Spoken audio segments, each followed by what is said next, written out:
Okay, today on the bench we have a poor, defenseless little Kraco SSB Deluxe CB radio. So this is a model KCB 2340. Did nice little radios back in the day. Now this is a 23 channel radio. The only thing I never liked about the Kracos was the microphone jack. In a mobile application, perfectly fine. But if you want to use one of these as a base station, yeah, they're a royal pain in the butt. The mic jack is literally right in the bottom cover. It's right there. That's factory. That's not somebody bodged it in there. That's where they put them from the factory. And like I say, in a mobile application, that's great. You mount your radio up underneath the dash. You don't have a cord sticking out, jabbing you in the side of the leg. It's not sticking out the front, running into your knees or like a third passenger or something. It points down towards the floor, away from everything. But yeah, as soon as you go to stick this thing on a table, it's the worst place you can stick it, the bottom. But that's just a gripe about ergonomics, I guess you could say. I say poor defenseless radio because, oh my God, somebody's been in this. So you'll notice there's a little box over there. That little box has a DDS VFO in it. And the customer sent this in. Let's see, the note says DDS unit works and does expand frequencies well above 40. Yeah, it goes, well, sky's the limit. Local tech told and showed me radio has splatter issues, about 20 channels. Lower sideband doesn't work when going above 40. I also need the radio, it's just putting lights in it. But yeah, it's got problems. I'm here, and just really simply, I would probably say this radio, it ain't going to work with that. It might be fine on AM, but sideband, yeah, forget it. I'll just be easier to show you.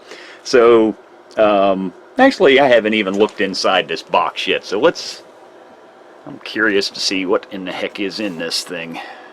I guess just 2 screws. Because I'm going to show you all the spurs coming out of this thing. It just looks so much worse than most of the DDS VFOs I'm used to seeing. This one seems, horribly noisy. And I'm not sure what the output impedance is on this thing. I would assume 50 ohms. But, come on. Make sure nothing's going to blow up on me. Nah, okay, it's attached to the front cover. I'm going to make sure nothing's going to come flying apart. So, well, that's a different one. I can't say I've seen that one before. The heck is that? A DDS, what is that, 6EA, it looks like? At least that's a number that's printed on there. Little 2-part board. Been hot snotted to the front there, and they really got happy with the hot snot all over the ICs. Somebody loves their hot glue. I don't know why they hot glued the panels in there. Once you put the cover on, the panel stays. That's irrelevant. Oh yeah, it looks like most of your standard DDS VFOs you'd see. I don't see anything out of the ordinary there, other than what's coming out of this thing and going into the radio. It's not so much just that, it's the interaction. Trying to get this back some. So what I have set up here, they've got it coming into the radio. And another thing about this installation, really, what's up with this foam? Yeah, that matter of fact, that might even be a piece of my foam.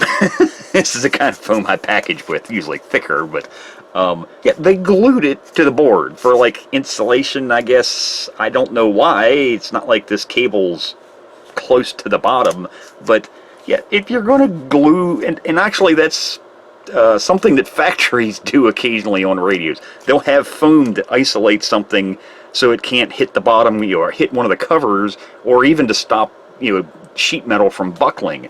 Don't glue it to the board though. If you must glue in a piece of foam, glue it to the sheet metal. Figure out, okay, put the cover on, I need a piece of foam right here. Flip the cover over, glue your piece of foam, but glue it to the cover, not to the circuit board. How the hell are you supposed to get in here to work on anything? But So what I have set up here is I have the spectrum analyzer over there. What do I have? Center frequency at 25 megahertz. And what, I don't even know what the heck do I have the span. 50 megahertz. Okay, so we're going from 0 to 50 megahertz. Okay. And I have a scope probe attached to the input of the spectrum analyzer. And we'll just clip onto the chassis here for ground. If I can find it through this foam. So let me turn the radio on, it might help. Where a little, I don't know if you can see it, the little display just lit up there. Of course I can't see what the heck I'm probing at here. Looks like I found it. I'm trying to probe through the silicone and foam remnants there. Yeah, that looks, wow. And right now it's, what do we have? 27.645. So that's, yeah, way up out of the range of the CB channel. Let's just say we'll start at the bottom end of actual CB. So there is 26.965. I can't even tell where is the fundamental frequency. Wow. And let's see, that's in... Okay, there's AM. That's the other thing, and that's what I say. This just isn't interacting well with this radio. We're not changing anything in the VFO here. You can see my hand is not touching anything over here. All I'm doing is switching. Trying to not to slip with the scope probe. Don't want to short anything out. All I'm doing is changing modes. So there's AM. There's upper sideband, and there's lower sideband. Yeah, when you flip this thing into... come on, stay on there. When you switch into sideband, yeah, that VFO's not happy, man. And then... oh, for Pete's sakes. Okay. So we switch to, let's say, sideband there and change frequency. You can see it changes drastically. You know, like there's 27.895, and then you get to 27.955. It just whoop. There's like a right there from 27.925 to 915. There's, yeah, that almost has to be an artifact of the VFO. Let's switch to AM. Does it do that? Yeah, does that in AM as well, so.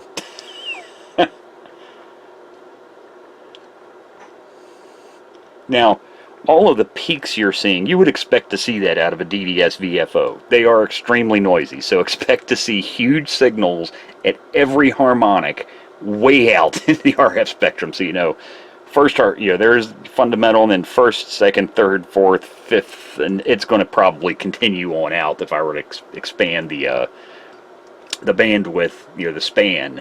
But yeah, this radio just, I switch into sideband, man. It's not a happy camper. Now it does transmit on sideband. So actually, let me get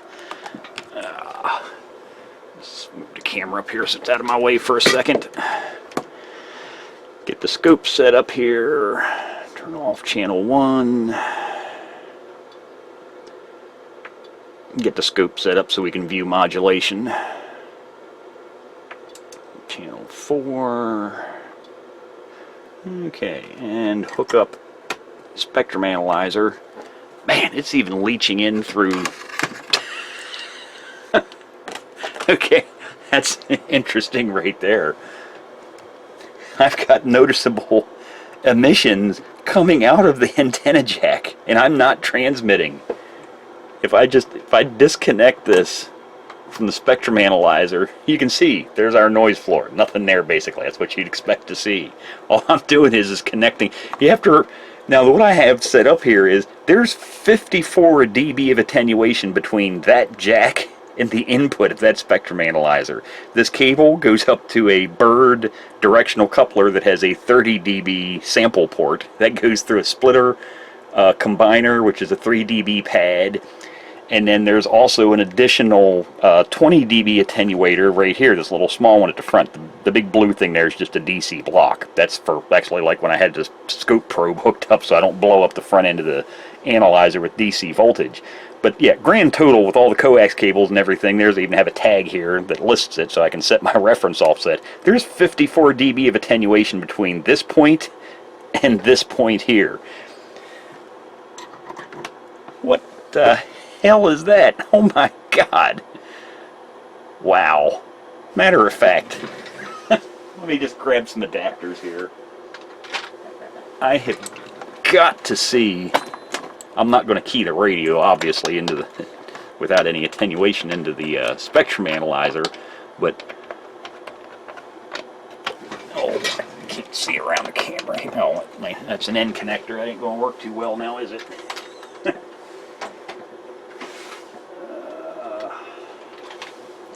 Trying to figure out why the connector wouldn't go in. It's because I had an N to BNC. I don't need an N. I need a UHF to BNC. So we're just going to hook up a cable. Get a BNC cable here. And I'm going to connect the radio directly to the spectrum analyzer. Disconnect that attenuator, okay? So no attenuator. The only thing that's in line is a DC block now. Wow, what the heck? Man. Let's make it 100 megahertz. Nah, let's go with like 30. Just changing the span here.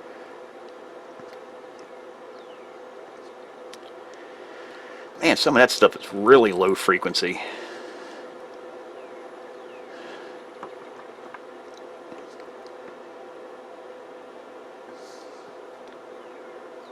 Where did my peak marker go?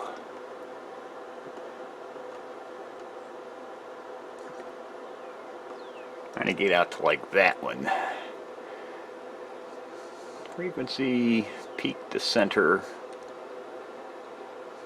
Man, just look at that stuff pulsing. What in the world? And like I say, that's just the antenna connector attached straight to the spectrum analyzer.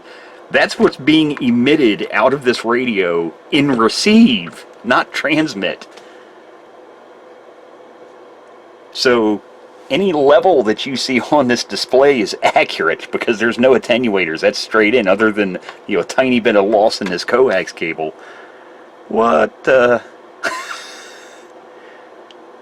I mean, there's a negative, like negative 45 dBm signal being pushed out of that coax connector at close to 2 megahertz. Wow. What the heck? Frequency. Just want to change up the band here. There's another peak at like 10 megahertz. Well, actually, that's probably, I'm not going to say that's coming out of this unit. That one's probably just being picked up by the radio and sent back through this coax cable. 10 megahertz would be my shop distributed 10 megahertz reference oscillator. Yeah, there's a fairly good size one at 14 megahertz.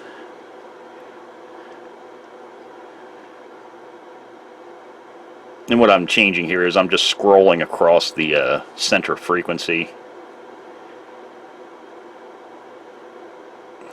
There's another one at 29 megahertz. I mean, just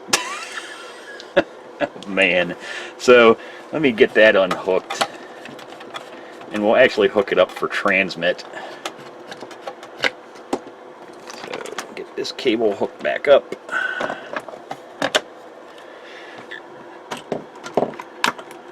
Get the sampled output hooked back up to the spectrum analyzer.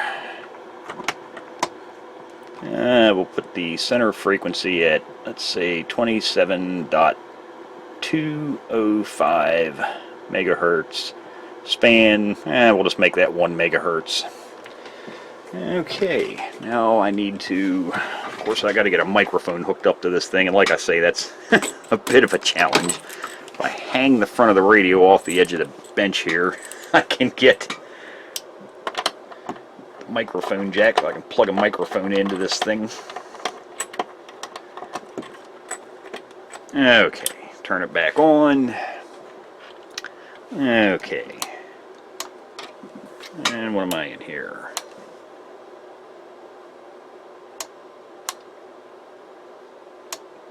Just the spectrum analyzer just went into calibrate mode. Okay.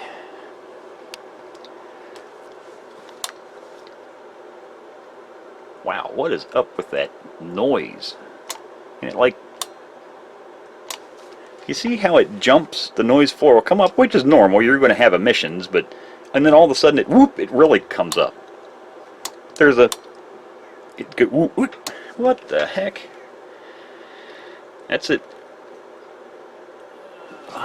Where do I have the frequency set to? 27205. Okay, yeah.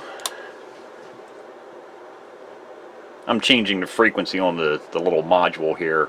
Wow.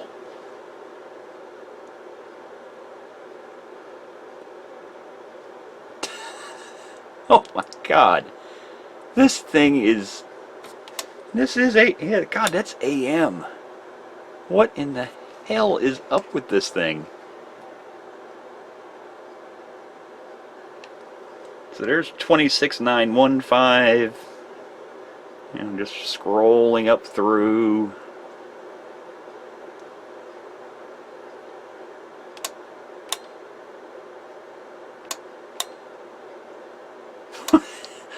Just what is up with that jumping around noise floor? Like I say, key the mic, noise floor is down there, and then all of a sudden it just jumps up. Wow, yeah. Only thing I can tell this customer, and that's mainly what this video's for, so the customer can just see this. You know, trying to describe this over the phone or in an email will be about half impossible. I'm going to say,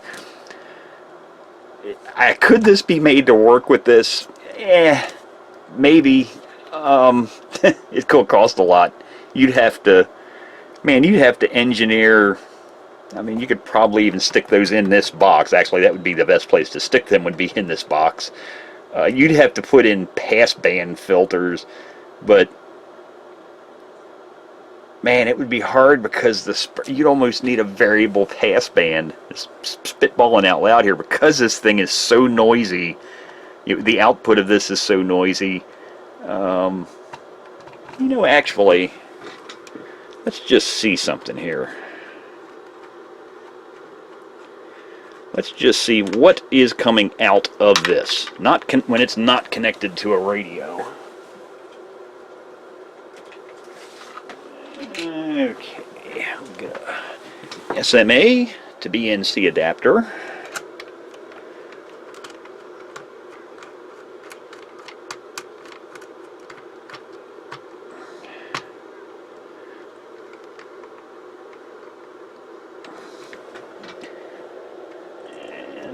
We'll just leave the 20 dB attenuator here because I have absolutely no idea what the signal level coming out of that thing is. And as always, better to be safe than sorry. You don't want to blow up your spectrum analyzer. Let's see.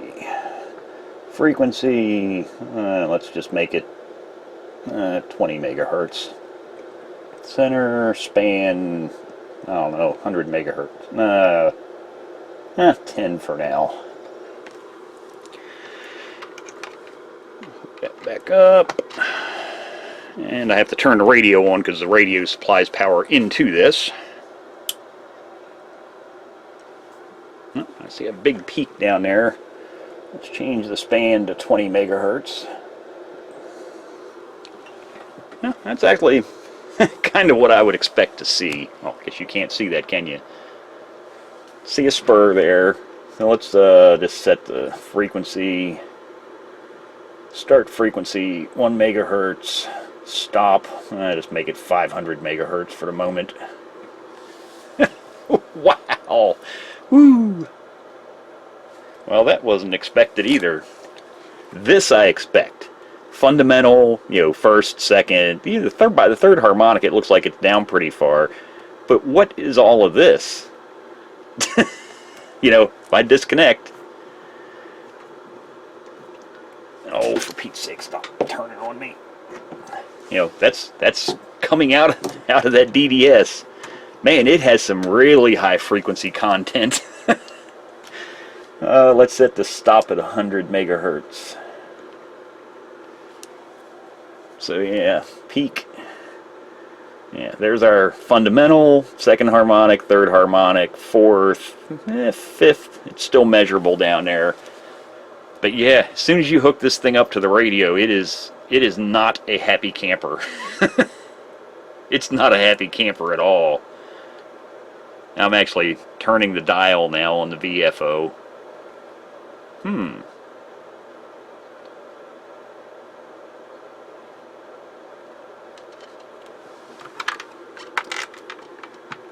What in the hell? Christ, is there something...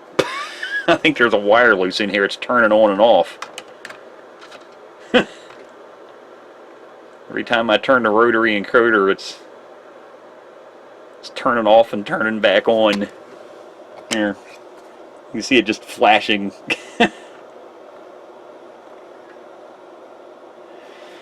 Yeah. Yeah, I'm going to say the lost cause. It would just take way too much to try to get this little thing to cooperate with this radio. Yeah, it just, yeah. I'm going to have to say even receive is going to suck on this thing, because you saw the emissions being monitored here when the radio's in receive.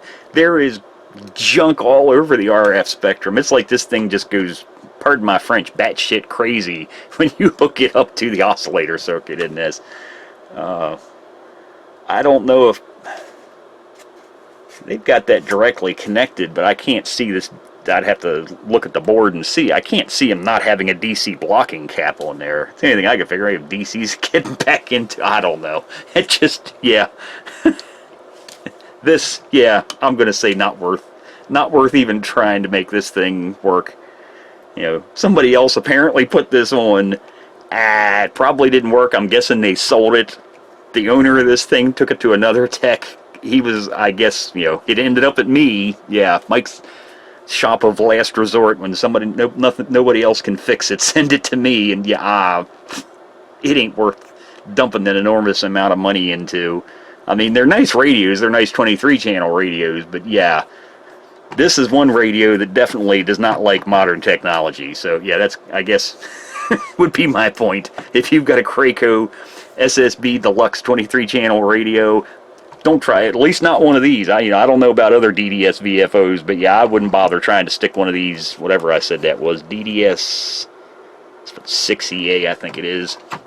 Yeah, it just doesn't work. So there you go. There's a unhappy Kraco.